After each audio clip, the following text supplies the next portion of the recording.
I've just got back from a meeting with my employer.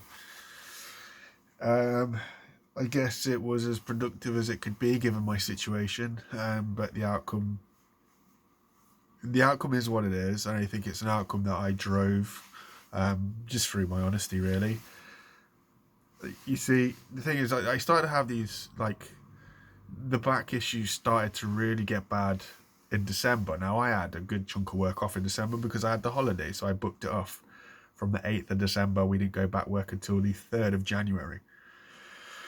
Unfortunately for me, during that period, my back's really been strange. But it wasn't until I got back to work and work that it really went bang. And obviously, if you've been following through, you'll know that it's a protrusion of a disc that's pushing against two nerve roots, which isn't good. However, what that does mean is I don't feel that I can provide my work with the employee that they need. Long and short is I work at a bronze foundry. We work at it's an art foundry, but we are casting bronze work. So obviously it's a lot of heavy lifting. And through all my GP appointments that I've had, as soon as I mention what I do, there is a face of dread, and their words are, you can't lift anything. I can't afford to make this situation worse, because if it gets worse, it gets to a point where we are kind of at risk of being paralyzed. So I went to speak to my boss and just be honest with them and say, this is my situation.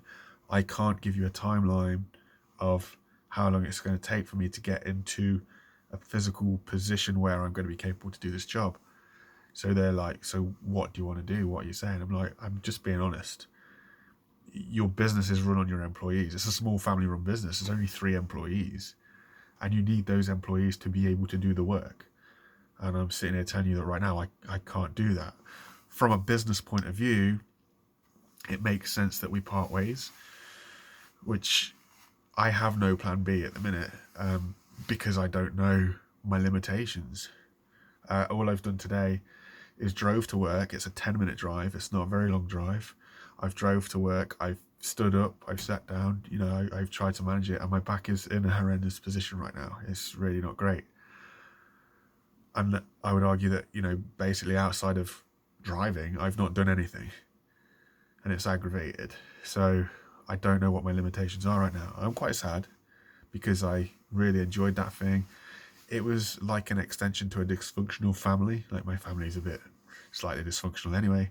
So to work with those guys, it was just like extended family, It was like having a cousin or an uncle. Like, my boss being 84 years old or something is like having an uncle that I never got to spend time with, or a granddad, But it does mean that I am now without work and not knowing what I can do. Don't get me wrong, it's not like I've not been looking for work. I've been looking a lot, and there's a lot of jobs out there, but there is a lot of, you need certain qualifications, or you need to be physically fit. That's the issue that I'm hitting.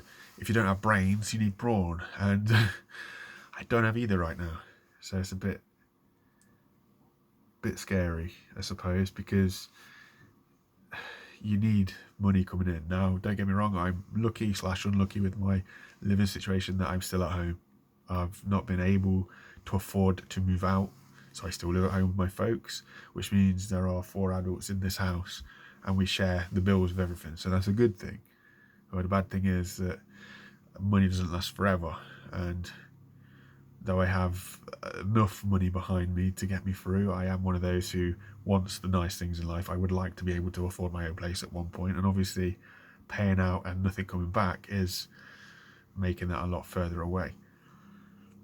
But I just thought I'd update and say you're probably going to see a lot more of me, and I don't know where we'll go with the videos. Probably just talk on just myself and my mental health, physical health, and if anybody finds this stuff and it relates to them, then great. I might even just start just doing little videos on what's going on in the world and sort of the online world that shows itself to me, and just put my own turn on that. I don't know, but tough day today, mentally as well as physically. Having that discussion with my boss to say that I think after 6 years it's got to be this way, and you can see the sadness in their eyes, and hopefully they can understand that it's not an easy choice. But they've got to be realistic and come from a business point of view, and I have to be realistic as a worker and understand that if I can't provide them with what they need, it's either I admit that and we come to some sort of an arrangement and I go, or it gets to a point where it's like, okay, so he's had so much time off, we've got to look at realizing that he's not any value to the business. So it's like just being honest throughout it all, really. My boss is going to look into like the insurance side of it and the money side of it and see if there's something that they can do or whatever that way. Excuse me. So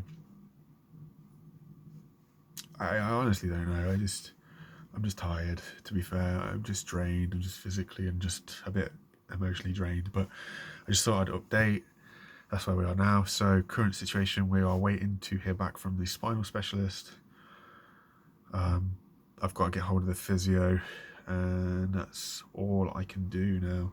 It's just the ball is in motion, and we've just got to go with it and see what happens, and hope that this thing behind my back, I just doesn't get any worse and starts to get better. I have been given a lot of amitriptyline, and I've had that once in my life before when I passed out through sciatica, and I know that's going to knock me out. So even if I was at work and I was on these meds, the GP told me take it at night, and if you wake up in the morning and you're still feeling drowsy, do not drive. So that's the update. See you again.